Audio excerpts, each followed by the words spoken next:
Good evening, everybody, and welcome to another edition of 108 Stitches Baseball Talk. My name is Scott Morgan, Ralph Motor City Man-Mouth, previously on Sideline Sports. Three Chicks in a Pod was a great show, and Candy Ebling, Jennifer Matthews Lewis, and I believe Carrie Johnson was on tonight. Great job by you young ladies. Well, that's a pretty interesting act to follow, but we're going to do it anyways. Well, we're back here. The Major League Baseball playoffs are in full swing. So just to give you an overview on the show, I have some really interesting facts I really want to get out there about one of the participants in there. Then we'll get into some of the heavy-duty stuff. But I want to introduce tonight's crew. Will Vogel, welcome back. Will. Yes, sir. Thank you. I always love talking baseball with you guys. All right, and Jordan Long, Sports Scoop 1. Thank you for having me. Well, you got to be excited. Your Yankees are in the playoffs. I am excited. And, of course, my reliable baseball guy, Rick Curdy, Mr. Opinion. Welcome back, Rick. Thanks, guys. I'm going to keep you busy tomorrow night. You get the Sports Exchange. You get to go back to back. Well, let me give you an overview of the show. Obviously, we have a lot of interesting facts out there, and some of them pertain to the Seattle Mariners. I'll get to them, and then we'll get to some of the major playoff news that has taken place. On October 4th, Seattle Mariners position player Luis Torrens got a win in extra inning to defeat the Detroit Tigers in game one of a doubleheader, 7-6. He gave up one hit, one run. But in the nightcap, and he would end up getting the win in that particular contest. In the nightcap, he worked 9 innings behind the plate as a backup catcher in a 9-6 win. That's the first time in Major League Baseball that's ever happened. So you're talking about a sport in history over 120-some years old. So, Will, what are your thoughts about the backup catcher getting a win in extra innings? And if that wasn't good enough, why don't we just go ahead and play 9 more?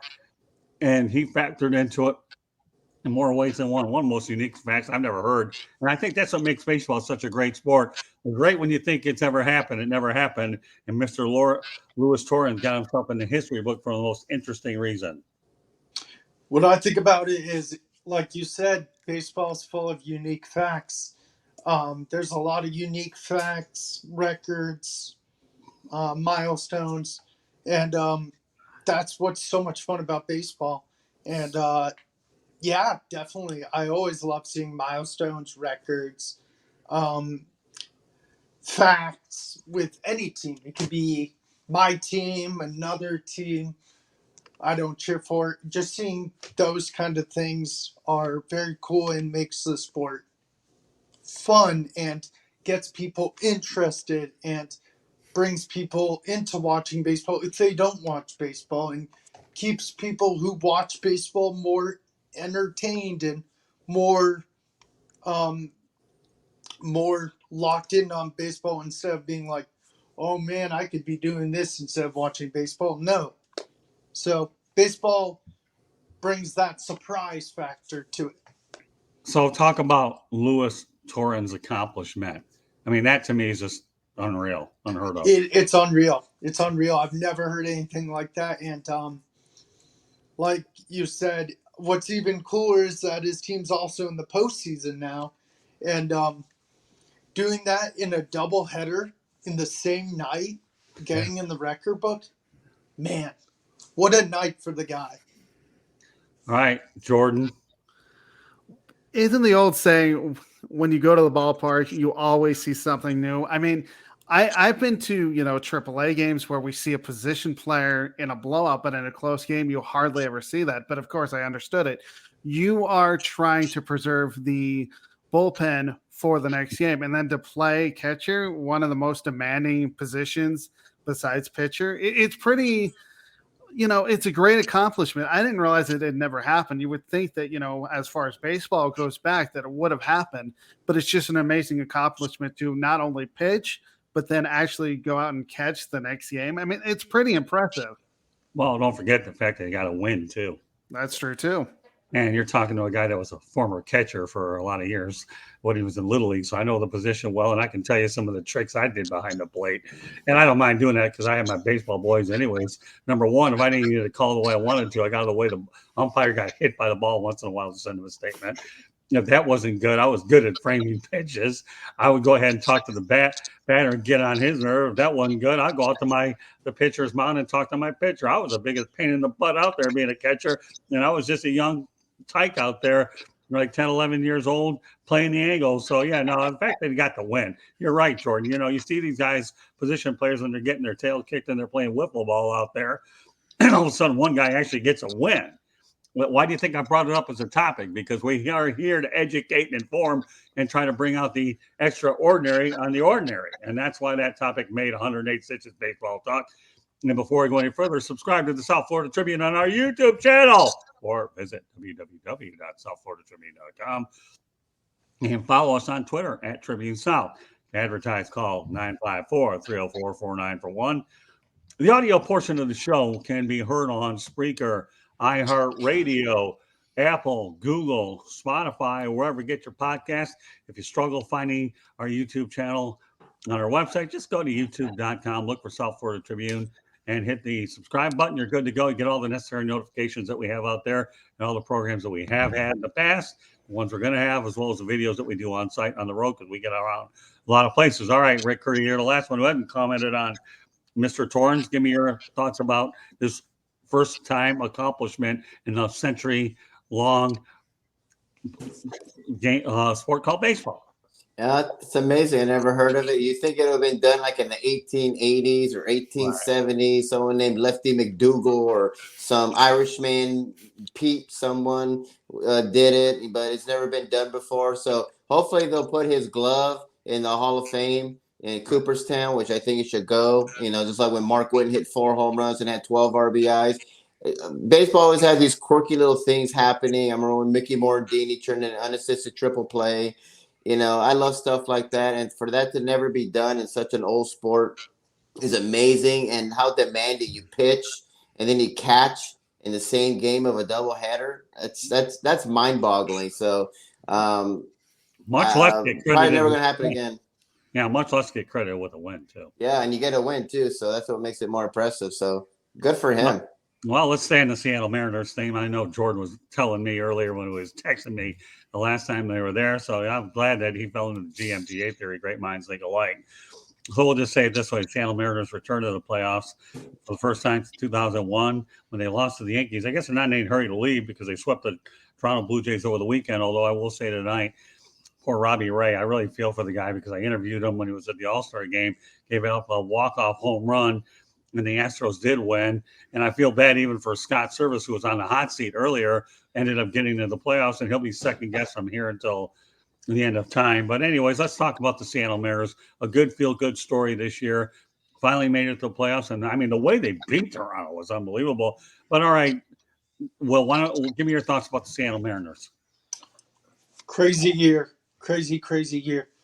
Can't believe it's been since 2001. It's hard to believe. They get into the postseason by a walk-off home run by Cal Raleigh. I think he's a rookie, if I'm not wrong. And it's just insanity. And then you go to the Blue Jays, and I'm thinking, along with probably some other people, maybe not everyone, the Blue Jays will win this series in 3 games, but the Mariners may hang in some of these games. But the Mariners just fought and fought. Their youth is amazing. You got Cal Raleigh. You got Jared Kelenic. You got Julio Rodriguez. You got good pitchers like Robbie Ray and Luis Castillo. And this team is so youthful and fun to watch because I think it was someone on this show last week. It was one of you 3 that said, I think it was Jordan, if I'm not wrong, said, maybe it was Rick. Before the season started, people predicted the A's would make the postseason also, but the Mariners wouldn't. A's and I think Astros, not the Mariners. So they defeated all odds and also beating a really good Blue Jays team, which has really good bats with Teoscar Hernandez. You got Alejandro Kirk, Vlad Guerrero Jr., Bo Bichette.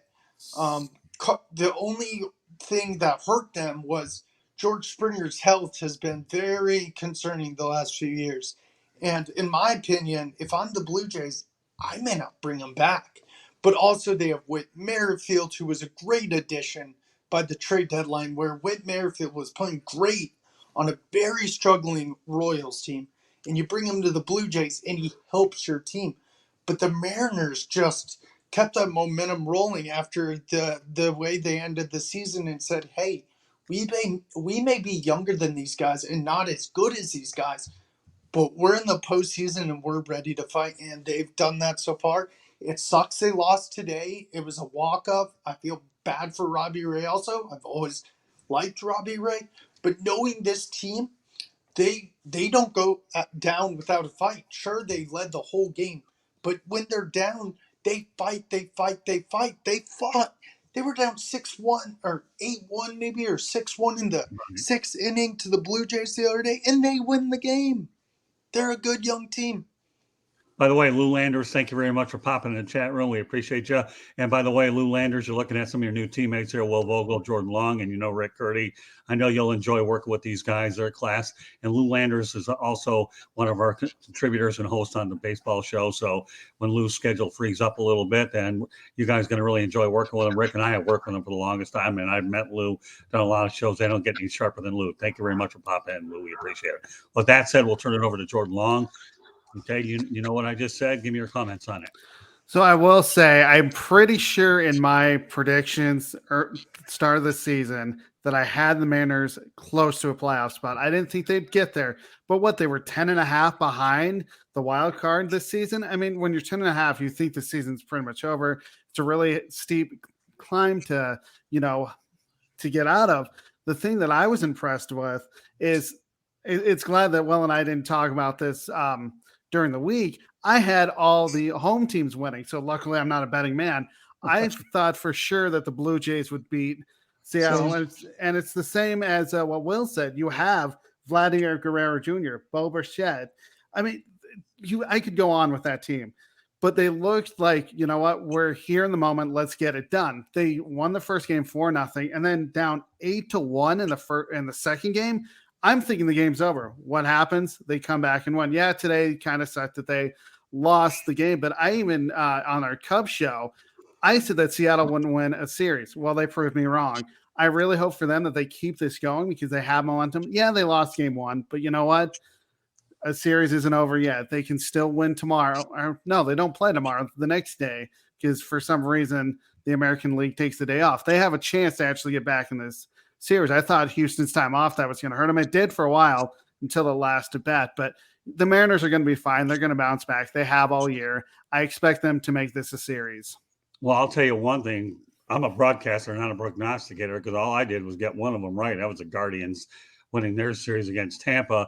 And I always said in that Tampa series, the best thing that can happen to the Rays is they played up in Cleveland, so they had a full house instead of half-empty stadium. But I won't get you started on that, Rick. I have other ideas later on, so hold your fire.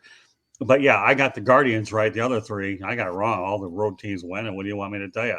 We all look like idiots there. So, yeah, I think actually Seattle – to me, is on house money. They really are. Nobody expected him to get there. Scott Service, I think, was on the hot seat earlier, and now he's anything but on the hot seat. Tough loss today.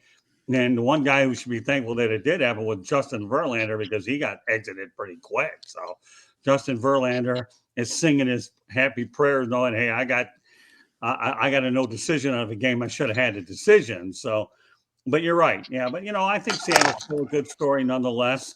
And if they're sleepless in Seattle, maybe they are a little bit, but because of the way it ended up happening, but they'll sleep okay. I mean, this has been a good year, and I hope they do well. And one of my good friends with National Sports Media Association, Dave Sims, is a broadcaster for him. And I saw Dave earlier in the year over at the Marlins game. All right, Rick, give me your takes about the Seattle Mariners. That's an amazing story. Our friend Lou Landers, I remember, was saying Scott Service will get fired. He needs to go. And ever since he said that, they went on this torrid hot streak. They got back, and they struggled a little bit, but they snuck into the playoffs, and they beat the Blue Jays, where I thought the Blue Jays would beat them, and they just don't quit. There's just no pressure on them. They're just playing free. No one expected us to be here. Scott Service will probably get a contract extension now. He ain't going nowhere, and probably a little raise, and probably get some votes for manager of the year. So good for the Mariners. I love for them. I mean, they're the only team that haven't gone to the World Series. Right. And that's the, even when they won the record of most wins in a season, they didn't make the World Series. The Yankees won it. So, that'd be kind of cool if they go, because I feel bad that they haven't gone. They're such a great team. They've had great players. That would be amazing if they go that far. Do I think they will? I don't know, but I don't think so. But who knows? This has been such a wacky playoff so far. So, but I think the Mariners, they showed they could hang in there. Tough loss, but like Jordan said, they'll be back. And like I said, no pressure, because no one ever expected them to get this far. Well, they're on house money, but the one thing we can't forget is they have great fans out there in the Pacific Northwest. Yeah. Seattle fans. I remember years ago, I saw a Seahawks game at the Old Kingdom, and man, that place was loud for it being in concrete. And I saw a Sonics game over at the Key Arena right across from the Space Needle. Those are some good fans up in the Pacific The Northwest. Seahawks and the Seattle Sounders as well. The Seahawks are their 12th man. So they have some of the best fans in the country in Seattle and Pacific Northwest. I'd love to see the Mariners do it. I thought they had a chance today, but you know what? Again, this is a best of 5 going into this round. All right, well, you know what? You talked about the Yankees, so I have an interesting little tidbit out here, and then we're going to go over some notable omissions.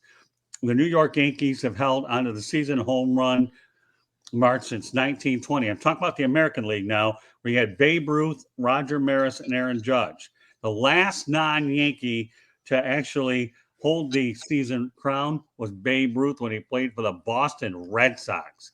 Again, folks, I told you when you joined us at the top of the show, we were going to come up with some unique facts, and that's what we did. So we're talking about 100 years or so that they've held, 102 for that matter, if my math serves me correctly. And Babe Ruth with the Boston Red Sox. I don't know if we have any family members alive, although I shouldn't say that. I've got one family member alive in Metro Detroit. Her name is my Aunt Mary Muss, who's 103. So she might be the only one that on the planet that might know this. She probably didn't care about baseball back then anyhow. So with that said, well, all right, give me your thoughts about the Yankees' century hold on this particular unique record. Again, we're talking about some unique records. All right, well, I'm a Yankees fan, as you guys know, and the Yankees historically have had great home run hitters, Babe Ruth, Judge. You got Reggie Jackson, you got Roger Maris, you got so many. The Yankees throughout history have had great players through and through.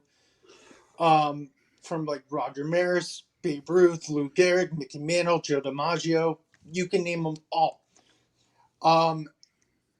Am I surprised? A little bit, but not really. Like I said, the Yankees have had home run hitters galore throughout their history, and right. It's awesome that the last one was actually Babe Ruth, who played for Boston, who I don't like Boston, but guess who he also played for?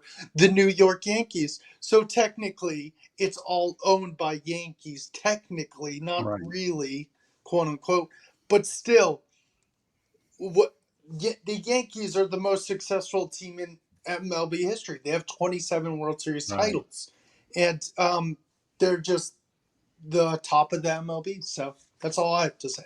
Still a unique fact, though. I mean, think about it. You're right. It's an amazing. It's a very cool fact. No, it is. That's why we have that one too. I see. Here's the thing, and I got to say this while Lou Lander has dropped in. When he does come on the show, he comes up with a list of topics. I basically take the night off and say what I need to do. But so I don't have this guy tonight. But I like coming up and being the hands-on, involved guy that comes up with topics because, well, he's more technically. I go back to the history, but then again, you're talking about his age versus my age. I love MLB history.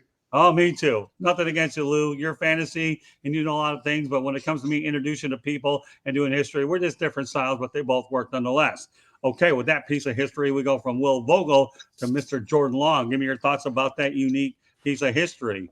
It's very unique. I mean, like Will said, I mean, the New York Yankees are one of the most successful franchises out there. Yeah, they pay for it, but you know what? There's no salary cap in MLB. So you can sit there and pay for these players even early on. I mean, they got Babe Ruth, but still, I mean, you're talking about a historic baseball team who has, historic numbers, who can hit the baseball. I mean, we've talked about on the Cubs show, what do people like? They like home runs. And guess what? That's what they've done. I mean, Aaron Judge, 62 home runs. Unbelievable this year. Roger Maris, 61. I mean, we could go on and on about, who's the home run kings in those years. But it's still amazing to see that the New York Yankees keep getting these hitters that actually, hit the baseball over the wall. And, the long ball, that's what we want. And it's just amazing. I wish some of my baseball teams would do that. But you know what? Good for the Yankees. I learned something new today. I didn't realize that about the New York Yankees. So it's great to learn something new about baseball history when, it's a century, year old, sport. Hey, listen, my friend, I learned from Ernie Harwell. Ernie Harwell used to give me history lessons on this sport, and he always taught me, as a mentor of mine in broadcasting, Scott, come up with the most interesting, unique facts on the planet. People are learning. You've done a good job.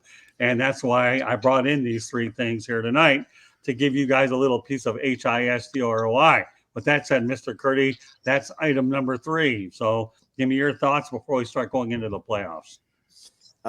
It's just amazing. Like Will said, I mean, Gehrig, Ruth, Mantle, DiMaggio, and Bucky Dent even. They just had so many great home run hitters. When Babe Ruth set the record, I think the record was like 21 by Ned Williamson, and that was during the dead ball era. And so that's when the ball didn't carry. And I think the record was like 27, and of course he obliterated that, during the live ball era. But I mean, it's just amazing. Maris and Judge and all the I'm surprising. That Mickey Mantle's not on there. If Lou Gehrig didn't get sick, he probably would have had 60. Who knows? So it's amazing what they have done or what they could have done. And I had no idea about that interesting fact. It's like a monopoly of the home run kings for the Yankees. So don't be surprised another Yankee breaks the record. So it's an amazing fact, but the Yankees are an historically great team. They won more World Series and championships than anybody. And it's surprising. I've never heard of that fact, but it's not really surprising. Well, again, said Babe Ruth, Roger Maris, Aaron Judge. And by the way, there's a little bit of money waiting for Aaron Judge, or a lot of money. Won't get into that tonight. But yeah, again, keep it educated, real, and hope you get something out of it. Share it with everybody out there. Realizing you come on our shows, I will make sure that you learn everything here on the South Florida Tribune Broadcasting Network /YouTube channel. And please, once again, subscribe to the South Florida Tribune YouTube channel so you can hear about this and a whole lot more. With that said, all right, let's go over to the playoffs right now. I'll only talk about a couple of notable omissions, and we're going to have some interesting parting shots later on. So we're going to make every answer short and sweet, okay, on this, so we can get some of the other topics. LA Dodgers, Craig Kimbrell, take a notable omission. Will Vogel, good move. It was a good move. Craig Kimbrell was 6-7 this year, and he had a 3.75 ERA, which definitely is bad. So, yes, definitely a good move for them to leave him off the roster. Jordan? I completely agree. Going off of Will's point, he also had 5 blown saves. You don't want a guy to go in like a Craig Kimbrell. Granted, he's been a great closer for years, for past years. But if you bring him in and he blows a game, that could cost the Dodgers this year. So I understand the move. It makes sense. All right, Rick, I know where you're going with it, but go with it. As a Dodger fan, yes, he's been struggling. He's not the same Kimbrell as he was in the past. He's vulnerable. He's getting older. And, the Dodgers, I mean, you talk about a team with the most pressure to win the World Series. It's the Los Angeles Dodgers, no doubt. They don't win it this year. I've said all along, they're the Buffalo Bills of Major League Baseball. They have to win the World Series, and they don't want to make any errors. And Kimbrell's been struggling. So, absolutely.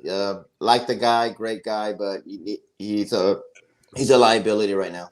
So in the eyes of Rick Curdy, I guess knowing you as long as I've known you, Rick, okay, since they haven't won a World Series and a full season, okay, if they lose and they don't make it, it gets you closer to Mike Scioscia, right, Rick? I've been saying this for many years. I know. Dave Roberts I don't know what is up with this dude with his analytics. Him and Kevin Cash are the most over analytic people in all of sports. I mean, you take out people during a perfect game, and they're Clayton Kershaw, who's like the Sandy Koufax of our era. I've been wanting this for a long time. If the Dodgers don't win the World Series, don't be surprised Dave Roberts gets fired and Mike Scioscia becomes the manager of the Dodgers. I've been saying that for the longest of time. And, they have to win the World Series this year. There's no excuses. Well, the other thing I'll say about Kimbrell, like the next thing I'm about to meet, is as you get into your mid-30s, you have a little bit of mileage and wear and tear. So as a result, Kimbrel falls into the line, and I know he's won a world championship before, but it doesn't matter. He'll get a ring whether or not he's able to participate. We'll see. Another story, which leads me to my next point. New York Yankees, Aroldis Chapman. Okay, I'm going to go back around, stay consistent with the group here. Will Vogel, Aroldis Chapman, good move, bad move, keep him off the NLDS roster or the league. National. It was, as a Yankee fan, it was a great move and a much needed move.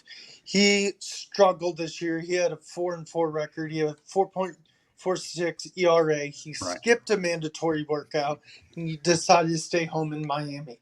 He has struggled to stay healthy. He hasn't the old Aroldis Chapman throwing 100-something miles per hour. He's more injury prone. He's older. He struggles. He's lazy, and as Aaron Boone said, skipping this was I don't know if he said this, but it's unprofessional. It's called mandatory, not optional. It's mandatory you go to these things, and you're like, nope, I'm going to stay at home. Do you think teams in the offseason, if the Yankees, which I think they will, DFA him, teams will be like, oh yeah, I want that Aroldis Chapman guy because he has hard work and he's doing great. No, they don't. MLB teams don't stand for laziness or a high ERA and just stupidity. So yes, it was the right move. All right, Jordan, I know you're nodding your head. Go ahead and take the nod and turn it into work. It was definitely the right move. Like Will said, he missed a workout. That shows that you're more into yourself than trying to help the team win. And that's what I can't stand is you go to these mandatory workouts because they're mandatory. They're not optional. And it just shows that you're bigger than the team. And basically, I think Will's right. They're not going to bring him back because of this. And of course, he had a 4-4 record, an ERA of 4.46. I'm surprised they didn't DFA him already. Well, he lost his closer's job in May, as I recall, too. So that didn't help his cause. He did, yes. So, all right, Rick. Yeah, they had. Maybe he probably had to go get a new tattoo. That's probably what happened. So that's understandable. True. One of the weirdest things I've ever heard of someone getting infected on a tattoo. But anyway, that's just been him. He's done. He's a shell of himself. He won't be back. And I kind of disagree with Will a little bit. There will be a team that will get him. There'll be some desperate team out there. Don't be surprised the Royals or some small market team that's going nowhere that gets him. The name, he's still a big name. He's still probably better than most people are. And they think we can fix him. We'll get him out of that big market where he struggled. We'll bring him to Kansas City, or we'll bring him to Minnesota, or we'll bring him, Miami, where he could be under the radar. We'll fix him because everyone thinks they can always fix people like that. So he'll go somewhere else, but the Yankees, absolutely not. He is gone. He'll definitely go to a smaller market team for sure. Watch him end up in Chicago because that's exactly what the Riggins family would do. I hope that doesn't happen to you guys. Well, amazingly enough, I like what you guys are saying, but think about it for a minute. The Chicago Cubs are smarter than everybody. They worked him to death, and he got a World Series out of him. So, hey, listen, you know what? Yankees didn't get a World Series out of him, but the Cubs did. Joe Man said, I'll work you 2 or 3 innings until you run out of gas and you're leaving anyways. And Jordan and I were talking about it, Scott, one time, how funny it is. He went Yankees, Cubs, Yankees. Right. Well, that's it. I mean, battle pinstripes, different wins. I think the Cubs wear pinstripes too, right? I think. But at different time, the old Cubby ones. Mm-hmm. But nevertheless, the Cubs are smarter than all of them. Joe Man said, the heck with it. I'll just wear this guy out, get 2 or 3 innings, got a World Series, no problem. Curse is broken. And everybody got to celebrate on the north side. Well, with that said, you guys are talking about small markets for this guy. You never know. He can end up in Cincinnati where it all started there, or it'll segue me to my next one, okay? But before I get to that, the Milwaukee Brewers president of baseball operations, David Stearns, admitted that trading Josh Hader hurt the move more than he expected. Well, you know what? I understand that you tried to trade for a guy with comparable numbers and get prospects. But this guy, to me, is the heart and soul of that team. And there's certain trades you make and there's certain trades you don't. That's one you don't make. You ride it out till next year because he's a folk hero there and everybody loves him. But the craziest part about the whole thing here, I wouldn't even be surprised to see a guy like Aroldis Chapman end up in Milwaukee there either. After all, as Bob Parker would say, the price could be right. I'm sorry, I had to use the analogy. And this might have been appropriate with the small market thing. It doesn't hurt that I have a wife that's from that area, and they like to do bargain basement things. I don't know if it'll help the morale because Josh Hader's there. But like Rick said and everybody else, maybe you can fix them. So, all right, let me keep the focus on Stearns. Okay, then I'm going to ask each of you guys to comment on maybe the Chapman fit in Milwaukee. We'll start off in the order that we've been going in. It was a terrible move because he was the heart and soul of that team. Sure, you got Burns and Woodruff, but who closes the game? One of the best closers in the game, Josh Hader. I've liked Josh Hader for years. And hear this.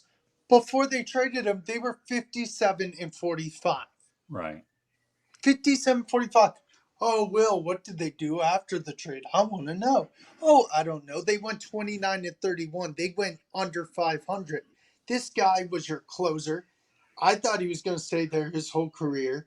He was a lot of fun to watch when he helped them win, but trading him to like a contender like San Diego was already, like, I don't get it. I get it. You want prospects. Everyone wants prospects. And a guy who has same amount of stats.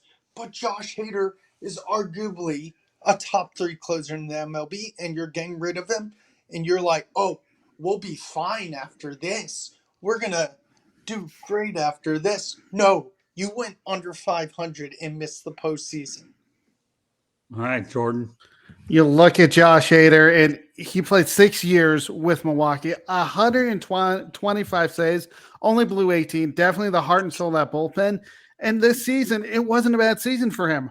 4.24 ERA, 29 saves and 2 blown. What do you do? You send him out of town. I definitely agree with Will. You sent him out of town, and that's where your season kind of went downhill. Maybe if they kept him, maybe they would have won the division or even a wild card spot. But no, you got rid of him, and now you're sitting at home thinking, what if? Still a bad move. Should never have done that. Now he's playing with the Padres in the NLDS. Yeah, that's a morale killer. All right, Rick. You never shortage of opinions. Make sure you deliver this time, too. Yeah, I mean, it was bad timing. They should have taken care of it during the off season, not during the middle of the season, and yeah, they went down the tubes after that. I mean, he went down the tubes with San Diego, but I mean, he was the heart and soul there, been there for a long time, great closer, very mind-boggling when they traded him. I didn't understand that, but with what's happening with him in San Diego, I thought maybe he just had a tired arm or they knew something that San Diego didn't know. But yeah, they just struggled, and they'd be in the playoffs right now if they didn't trade him. I truly do believe that if they didn't trade him, they would be in the playoffs, at least a wild card spot. And for Chapman, I think he'll go to Kansas City. I think he'll go to a team that's going nowhere, that's going to blow everything up. Mike Matheny's gone. Right. So I think I can see Chapman going to. I don't see him going to Milwaukee. I probably see him more going to the Royals. Oh, that was my next question. All right, Jordan, double back on where you think Chapman will really wind up. Do you think he's a good fit for Milwaukee or someplace else? I don't see it in Milwaukee. Although if the price is right, I could see him. But honestly, why not go back home where your Major League Baseball career started? Why not go to Cincinnati? Okay, what about you, Will? I agree with Jordan. Cincinnati would be the right spot because Cincinnati is a growing young team. They're not over the hump yet. They're in a tough division with the Brewers, the Cubs, the Pirates, and the Cardinals, and they're still a growing team. Yeah, you got Jonathan India and a bunch of other players. So why not try to kickstart a young team and help that young team maybe improve to a few more wins? But yeah, I think Cincinnati as well, for sure. All right, I'm going to throw a couple wild cards at you. I believe on Cincinnati, but what about the Miami Marlins? I wonder what's going to happen with them. After all, would be in the area, why not play home? You might be able to get them cheap. Remember, the Marlins are bargain shoppers. They might want to use them to put people in the stands too. And, I realize there's a lot of things that are going on with the managerial change, which we'll get to another show. But think about it. Maybe the Marlins might be the wild card team to get them. You never know, but I think Cincinnati would be the odds-on favor for me. You start where you go back to where your career started. They know who you are. They'll accept you. And we know that things obviously ended badly in New York, and the Cubs look like geniuses just because they got a championship out of them. So But in terms of the deflating value, I've been in enough clubhouses over the years and I've talked to enough players. There's nothing more that can be more difficult than when you deflate a clubhouse wondering, what direction am I going in? Are we going to be losers or are we going to be winners? And I've talked to Don Mattingly about it many times.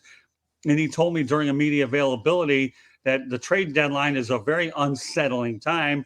And then after the trade deadline, you take that, thankfully, this is over with.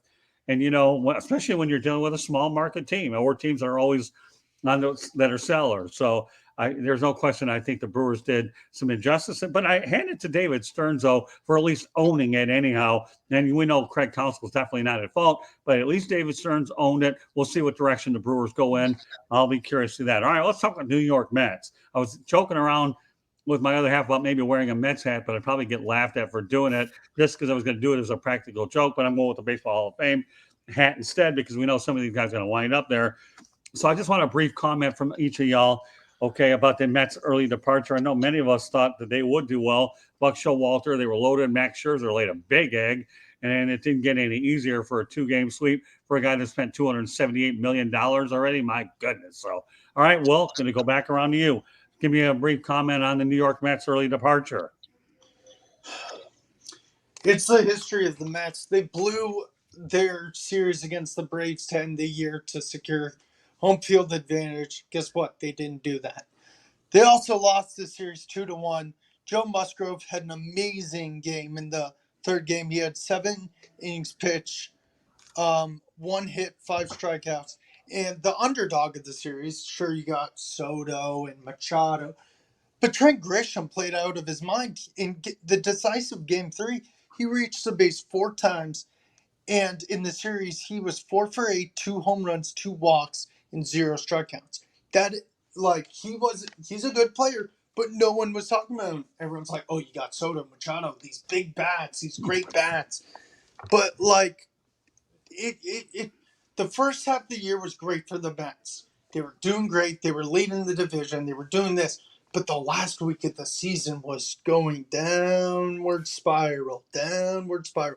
Especially that last week, losing the Braves to secure when you could have easily had a first-round bye.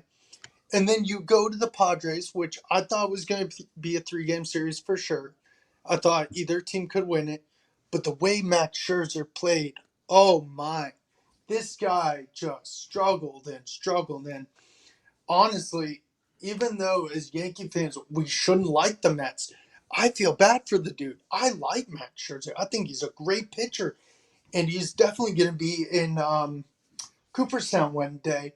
And it's just sad because it's the same old Mets stories from the Mets from the last few years who've made the postseason. Sure, they made the World Series a few years ago, but still, it's just tough sledding for the Mets the last few weeks, and they have a lot of things to work on in the offseason. Don't get me wrong, Pete Alonso's good, and you got good pieces. But there's got to be something that gets you to that next step where it's like, I will win the division and get a first-round bye and hopefully make the NLCS. There I can needs to say be right something. now, I believe in Buck Showalter, number 1. Great hire. Oh, I do too. And number 2, Great Max manager. Scherzer to me came across as a guy that had a dead arm and was tired. That's all. Oh, I think he's near the end of his career for Right. sure. So, Jordan, all right, pick it up from there. I am not surprised that the Mets went down the spiral because it seems like every year they're in the hunt and then they have a bad week or a couple of bad weeks and it goes down. I even think on the Cubs show that I'm on that I even said, I had a debate with a JP Krishner. You guys know him. I thought, okay, you know what? The Mets have more home games. That's going to propel them to the division. No, it didn't. And then you looked at the actual, the series against the Padres. Like Scott said, Max Scherzer had a dead arm. Obviously, the offense didn't going. I'm not surprised that this happened. I'm not placing the blame on Buck Showalter because this is what the New York Mets do. Then again, we could have a different discussion next year, but I'm really not surprised that the Mets went down the spiral just because they had been playing not great baseball. And then once you got to the playoffs, that continued. Right. No, that's a good point, Jordan. It really is. I mean, let's face reality. I thought they were going to have this was going to be a banner year, but all of a sudden, everybody shows you when you get to the postseason, it ain't happen, let alone during a short series. Now, I will say one thing I noticed this year before I turn it over to Rick is I'm glad they had the 3-game series versus the 100-game 163. That to me was a move that I thought was good. And again, 3 of the road teams ended up winning the series. The only It's one good being for baseball. Oh, I I've think been so, too. I've been Yeah. calling for a 2 out of 3 series for the wild card for years now. Well, be careful what you ask for. You just got it. Okay. So with that said, Rick Curdy, I'll turn it over to you. You know, everybody wants to pile on the Mets, and they choked, and oh my God, they're the worst team. Someone said they were the most cursed team, and I'm thinking, you ever heard of the Chicago Cubs, who hadn't won a World Series in over 100 years? They're not a cursed team. They're a very good team. They made some big strides this year. They were so irrelevant the last couple of years. They won 101 games. He brought back Buck Showalter. They got an owner that wants to spend money. And yeah, I know they blew a big lead and all that stuff, but I'm an optimist. I think they did great. Scherzer got shellacked, but that's what happens in a short playoff series. Look at Verlander. He didn't pitch all that great tonight as well. So if I was a Mets fan, I'd be very optimistic for next year. I think they got a great team. They got a great manager, an owner that wants to spend money. They're in the discussion now, and people want to pile on them, and they choked, and they did this, and they did that, blah, blah, blah. I thought they did great this year. I never thought they'd be this good under Buck Showalter in their first season to win 101 games. The Braves just got red hot. You got to tip your hat off to them. And, you know, what hurt the Mets was that they just lost. They just didn't play good against the Braves, and that's what cost them the division and in the short series. And again, the Padres, you know, they had no pressure on them. They were the most, you know, team with the most talent that couldn't do nothing, and they went in there and took care of business, and that's what you're supposed to do. So, good for the Padres, great for the Braves. But if I was a Mets fan, I wouldn't be down. I'd be optimistic. And we've been talking about Aaron Judge not leaving New York. I agree he's not leaving New York. He might be going to the Mets. We'll see. Well, we may actually get to that. All right, go ahead, Will.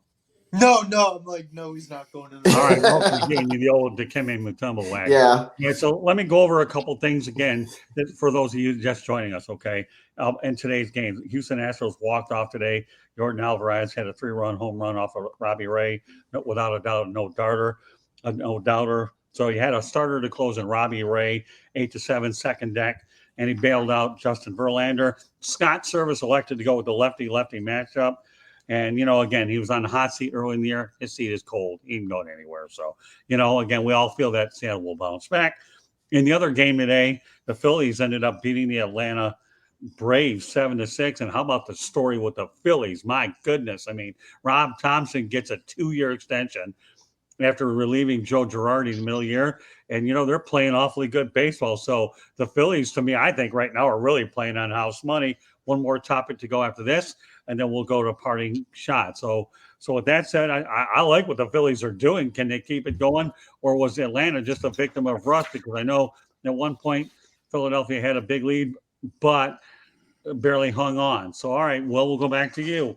All right, give me one last synopsis, comments about the Seattle game again, and then we'll transfer over to Philadelphia, and then Jordan and Rick, you'll follow his lead. So I'll go with Philly Braves real quick. It was a tough loss for the Braves. The Braves did not play well. They fought back, but they fought back a little too late, the Braves. Right. And you can't do that even if you're one of the best teams in the playoffs. It's called a little too late, and the Phillies took advantage early of hitting off Max Fried very well. They just pounded in run after run after run and just lit them up. And you hate that for Max Fried and the Braves fans because he is your ace. And it was definitely a tough loss. It was good that you came back and made it closer at the end, but still, you lost. Right. But I don't think Braves fans should hang their head low because this Braves team is the defending world champions. Right. They're still a tough team. There's 3 more games in Atlanta, I think, if I'm not wrong. So you still got that. And you're playing tomorrow. So tomorrow is a new day. You can't just reflect on the past and be like, oh, we lost today. and say that tomorrow. No, tomorrow's a new day. You go to the field, practice fielding, practice batting, practice pitching, practice whatever. Get those mechanics straight. Get ready for game time. Take a deep breath and say, today's a new game. Just imagine the series is 0-0 still, and go and prove that why you're the defending World Series champions and why you earned a high seed in the playoffs. As for Seattle, like we said, it was a tough heartbreaker. Um, they made it. They were up, and then Houston stormed back, and then um, Jordan Alvarez, who comes to the plate, just the guy's a beast. Guy hits home runs. Guy's a strong dude, powerful dude, and hits that game-winning home run. If I'm Seattle, I don't bow your head down low either. Do I think Seattle's going to win the series? No, but it would be cool to. I think Seattle can steal at least 2 games, but you still are in this. It's not like you got swept. You're only down 1-0. Like I said about the Braves, I'll say for the Mariners, just relax. Just imagine the series is 0-0, and you have a day off tomorrow to practice, decompress, and relax, and get ready for your game on Thursday. All right, Jordan, pick it up. So with Philadelphia and the Braves, we have to remember the Braves had some time off because they ended up with the first round bye. But the thing I look at it is 2 for 9 with runners in scoring position is not going to get it done. The Braves had 9 men left on base. The thing about it is there were 2 innings where they had the bases loaded, couldn't get a run scored. I definitely think that they're going to bounce back. They're going to be fine. As for Seattle and Houston, it was an amazing game. I mean, you look at Houston, they were down in this game. It came down to the bottom of the 9th. And like Will said, Alvarez is a pretty good hitter. You had to pitch to him. You got the lefty-lefty matchup. And what did he do? He hit it out of the ballpark. There's not much you can do other than say, you know what, we have a day off. Let's refocus if you're Seattle and say, you know what, we're still playing with house money. Nobody expect us here. You still have a chance in this series as long as you can win game 2. If you even lose game 2, you have game 3. And assuming you win game 3, you have game 4 at home. So they'll be fine. All right, Rick. Yeah, the Braves will bounce back. That's what makes them a great team. They're resilient. Just look at last year; they weren't on fire, and they got on fire last year. And they did great. Of course, they won the World Series. They won the division, over 100 wins. Phillies. Like I said, this playoff series has been amazing. It's like all these Davids are beating these Goliaths, and Philadelphia, a team no one's talking about, who's going under the radar. New manager, and he took him to the playoffs. He did great, and I believe the Braves will bounce back. I believe they'll win the next game. And for the Mariners, I mean, they fought hard, and the Trastros are just they're a good team, but I think I would love to see Seattle win that series. I hate the Trastros with a passion. So, I do too. But do I think the Trastros will win? Probably. But I would love to see Seattle do it. They'll bounce back. Like I said, there's no pressure with the Phillies and the Mariners. Nobody thought they'd make the playoffs. The Phillies were this underachieving team under Joe Girardi, and they have been playing fantastic baseball. And great manager they have right now. And no pressure on them. All the pressure's on the Braves. All the pressure is on the Trastros. And but it's going to be an interesting series. But I do see the Trastros and the Braves winning the series. Yeah, the amazing part about covering the Marlins, like I do, I saw a lot of the Phillies and the Braves, and they're both really good. And either of them could go, in my opinion, the distance if the Phillies keep playing the way they are. Again, they're playing on house money. And by the way, if whatever house money matters, Kyle Schwarber, Bryce Harper, Nick Castellanos, the rest, they're pretty good. Okay, and the Braves, defending world champs, they're pretty good. This is the type of series that could go the entire time. And in my opinion, once again, Seattle's on house money. If whatever they do, they do. If they don't, well, at least they got a playoff series win. Last topic of the night before we go to parting shot.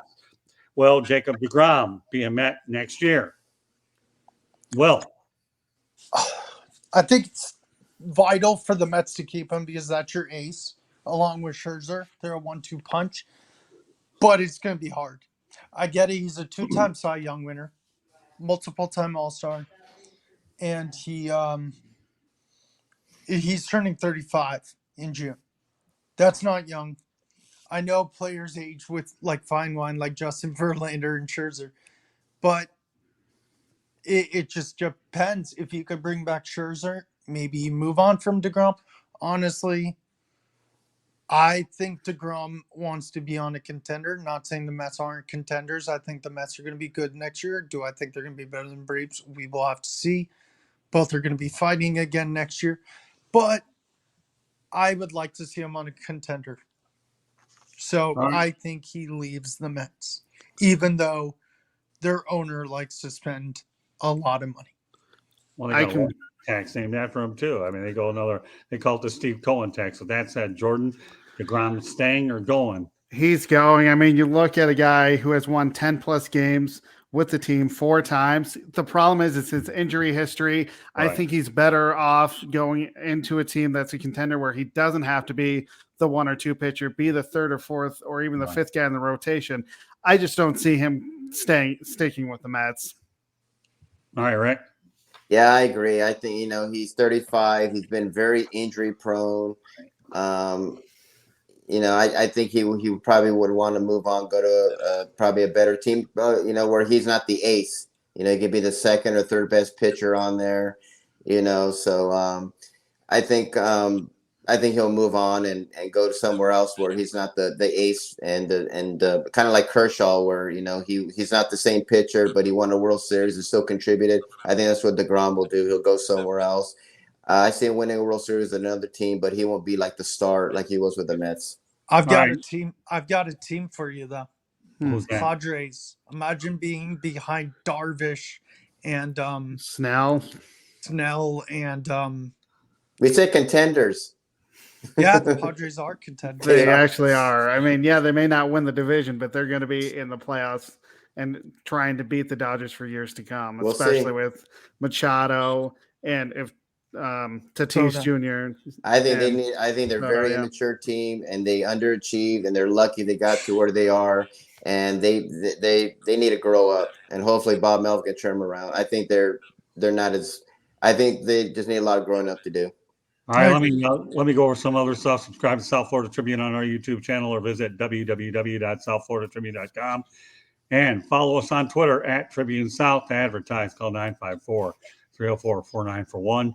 The audio portion of the show can be heard on Spreaker, iHeartRadio, Apple, Google, Spotify, wherever you get your podcasts. Also, if you have a difficulty going through the website to subscribe, just go to youtube.com, look for South Florida Tribune, and please hit the subscribe button. That way, we have a lot of videos in the field, as well as our broadcasts here, sports and non-sports related content.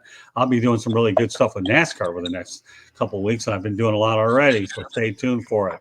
Got a lot of good things in the works. So with that said, okay, I'm with you guys. I think DeGrom's going. I don't know where, but the Padres don't seem to mind spending any money.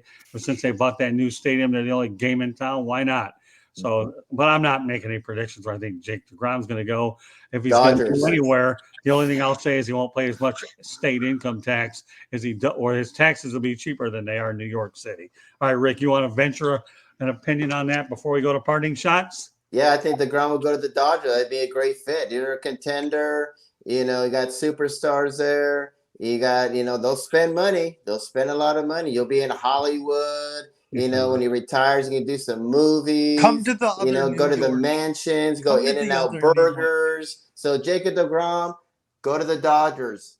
I want him on the other New York team. Yeah, the Yankees. All right. Yeah, I had a Bring feeling. him home. Bring him back. Bring him to the other side. Kind of waiting. Yeah, just like Rick would like to see Judge the other way. We're not going any further. Otherwise, this thing will last longer than it should. Although we're doing well on time anyhow. All right. Well, guess what? It's parting shot time. With that said, okay. Well, Vogel, lead off. So my parting shot is it is the 1 year anniversary of our passing of our dear friend Alex Fleming. I just wanted to tell everyone that who has known him. He was a great guy, very smart, very fluid with his words, knew a lot about sports, just cared for everyone, whether he knew you or not. I know you know him, Scott. I know you know him, Jordan. I knew him briefly. And I just wanted to say he would be proud of all of us, where all of our networks, from Sideline to South Florida Tribune to hooking up and um, combining our efforts. And Alex, we miss you dearly. Hope we're doing you proud, and we love you, and we think about you every day. Jordan? I definitely agree with Will, but I'm going to a different parting shot. Dick and Charlie Montford, why didn't you have an exit interview to talk about the terrible Rockies season? Face the media. Yes, we know Rockies fans are sick and tired of not making the playoffs, and you make excuse after excuse saying why we're not a contender. Face the media, please. Don't write a statement. You had to face the media so we know what's going on, what your plan is for the next year. You failed to do that. You should have been talking to us in the media. Okay, that's pretty good. All right, Rick. Well, I've been I've criticized this team. I've been calling them the New York mess, and it's so easy to criticize and jump all over the Mets, everybody. But I was just surprised at the avalanche that they got, the hate and all the meanness that people got from them. And I'm thinking to myself, they won 101 games. Buck Showalter's back. They got an owner that wants to spend money. It's New York, and they were actually like the talk of the town, kind of over the Yankees. And the Mets just kind of came out of nowhere. I didn't think they'd be this good, and everybody wants to pile on them. I saw one columnist say they're the most cursed team in baseball, and I'm thinking because they won a World Series in 106 years. But anyway, I thought the Mets did great. They my expectations, I knew they'd be good. I didn't think it'd be this good this quickly with Buck Showalter. If I was the Mets fans, don't be sad, don't be down. The Braves they got red hot. They won the World Series. It wasn't like they lost to like the Charlotte Knights or something like that. They lost to a great team. They were first place for most of the year. They hung in there. They lost two of their aces pretty much for the first part of the season, and they were still leading that division. He's got to tip your hat off to the Braves. But Mets fans, don't be distressed. Don't be sad. They'll be back next year. Maybe Aaron Judge will come there. We'll see what happens. It's going to be interesting. But if I was a Mets fan, I'd be super duper optimistic. They're going to be great next year. And Buck Showalter is a runaway manager of the year. Just give it to him already. What he has done in that short amount of time to change that culture has been absolutely amazing. So Mets fans, I'm not dumping on you. You were great this year. Just fell a little short. All right. Well, you know what? I want to double up on what Will Vogel said. You know what? I got to know Alex Fleming too, but I met him over at the Jacksonville Jaguars covering games up there. Alex, let me tell you something. He had cauliflower ears because he had to put up with me in the press box. You guys only have to do it for a little while. This guy had to put up with me for hours, and he did it for a few games when we were up there taking the draft. This guy was great. And then I asked him to come on a fantasy football show. We're supposed to be the third wheel. Well, he did. And he didn't mind doing it. He loved doing it. This guy knew his stuff. His energy was off the charts. But then, unfortunately, my partner on the fantasy show wasn't able to do it because he had other things to deal with. Alex stepped in there so eloquently and did a heck of a job. We didn't even care what the stinking numbers were. We just had a good time talking football. And by the way, it was doing fantasy football. So Alex, to me, is the most unselfish person on the planet.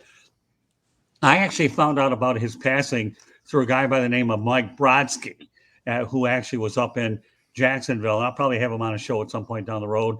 And we promoted a book with Leon Searcy. But, Mike told me, and I was shocked when I had heard about it. Alex, to me, was just one of the most amazing people on the planet. Rest in peace, Alex. I never realized what an impact he had on Sideline Sports, only to find out a lot of these folks later on when I saw him picture with John Shear, sent John a friend request only to find out, holy moly, now I know what he meant by all these shows. So, Alex, I love you very much. Miss you. We were going to have him on a show, but unfortunately, he ended up passing away and didn't respond to my messages on Twitter only to find why. So rest in peace, Alex. Love you. Enjoyed the time we spent on the air together. And at least I have a lot of that on tape here on the South Florida Tribune YouTube channel. Subscribe. You get to see Alex and I way back when. And actually, we were doing shows when my mom was dying, back in late 2020. Now my real parting shot, and that's why I made Rick Curdy go ahead of me, so I could really stick it to him this time. Okay, ready? Okay, Rick, don't take it personal. But I ended up reading something today that the Oakland A's executive vice president of baseball operations, Billy Beane, still firmly believes that the A's will secure a new ballpark in Oakland, and he plans to stick around to see it through. Now, all I can say is the Oakland A's better move quick because the aging Coliseum runs out in 2024. MLB has said they will not have it at the Coliseum site. It's either at Jack London Square and nowhere. So, Billy, I only have two words for you, my friend. Good luck. Because you know what? They only got about 2 years to build a stadium, and I can't imagine MLB letting them play anywhere else. And I don't even think the Giants will let them play there either. So you better figure it out pretty quick, Billy, because I don't think there's any other place to go, and I don't even think the Giants want anything to do with you. So you got to do something quick, or Las Vegas, here they come. With that said, okay, wanted to get that out there. I know I had a guy out there who's been talking about the Vegas deal forever, so there's no better way to close it than on that note. But with all due respect, though, Billy Bean to me, Moneyball movie or whatever, is to me will eventually, I think, go down as one of the best general managers of all time because of what little he had to work with in Oakland. So, but you want to talk about eternal optimist? Getting a stadium in Oakland is eternal optimist. He's delusional. Well, Delusional. eternal optimist, whatever the case is. All right, Will Vogel. With that said, we're approaching the rest of the show here, Will Vogel. So while I have your undivided attention, okay, why don't you let everybody know how they can get a hold of you? So, Monday nights during the season, you can find me on the NBA carousel of Sideline Sports. Tuesdays, you can find me here on 108 Stitches Baseball with Scott, Rick, and Jordan. Thursday nights, the Sip-Off on Sidelines. The Sip-Off hosted by Megan Price and Jahan Phillips. Fridays, occasionally, I will be on the Gauntlet, which is Sideline Sports. And then our last Sideline Sports show that I'm on is Scott, myself, Jacob Christner, Dom DeRubis, and Denzel Snipes, and that is Basket Bros on Sunday nights. It's a lot of fun. I've actually done it from a lot of different locations from home, and I had my little moment in the darkness off of I-20. Well, you still, darkness or not, Scott, you still bring that energy to the show, and I'm thankful we added you. Thank you. I'm thrilled to be on. You talk about an incredible show, Rick. This was bringing up Iverson the other day just was awesome. Well, look at it that way. When I did these show at night in the darkness, at least you felt like you had the audio version and the radio, even if where I brought up Iverson and John Thompson, I almost cried. Oh, I didn't get this gray hair by accident. All right, Jordan, let everybody know how they get all of you, and then we'll go to Rick, and then I'll wrap her up here. So you can find me on Twitter at SportsScoop1. I have a blog that I write Mondays through Thursdays with podcasts and Fridays at sports-scoop.com. For the Sideline Sports, I'm with Will Vogel on the NBA Carousel, which is on Monday nights. Tuesdays, we're wrapping up the Confidential, so unfortunately that will no longer be around until next year, hopefully at a different time. Let's see. Thursdays, I'm on the NFL Carousel, Alex Fleming's NFL Carousel, hosted by Eric. And I have my own show that I post on Fridays on my blog, and it also goes on the network on on Saturdays, and that is Under Review, where I talk about Colorado sports with a mixture of national sports headlines as well. So I should point out, folks, Will and Jordan are permanent parts of now the baseball show. When Lou Landers is on, Rick will be rotating between 108 Stitches Baseball Talk and Fire Up Wisconsin, depending on what happens on a weekly basis. Then again, Rick's all over the place. I stick him on the Sports Exchange wherever, and he finds a way to fit in well anyhow. And before Rick gives his deal, thank you very much for Rick doing an unbelievable job on social media, getting all our stuff out there. Go ahead, Rick. Let them know how they can get you. You can find me on my website at www.charlottebats.com. We have a petition on there. Go on there, sign it. We're trying to bring Major League Baseball to Charlotte, North Carolina. And sorry, Cincinnati, we're the real Queen City. You can find me on Facebook at Charlotte MLB, Charlotte Bats Baseball. I'm on Instagram at Charlotte Bats. I'm on LinkedIn under Rick Curdy, and I'm also on Twitter, Charlotte Bats Baseball. You have any comments or questions, you can email me at cltbatsbaseball@gmail.com. I'll give you the Cliff Notes version of the idea. Hey, again. Rick, I'm probably going to need 2 of those shirts, 2 large shirts. Okay. All right, I'll give you the Cliff Notes version. I already mentioned the rest, so please subscribe to South Florida Tribune YouTube channel, also Tribune South. More importantly, if you want to email us, feel free to go out there and contact us at southfloridatribune@gmail.com.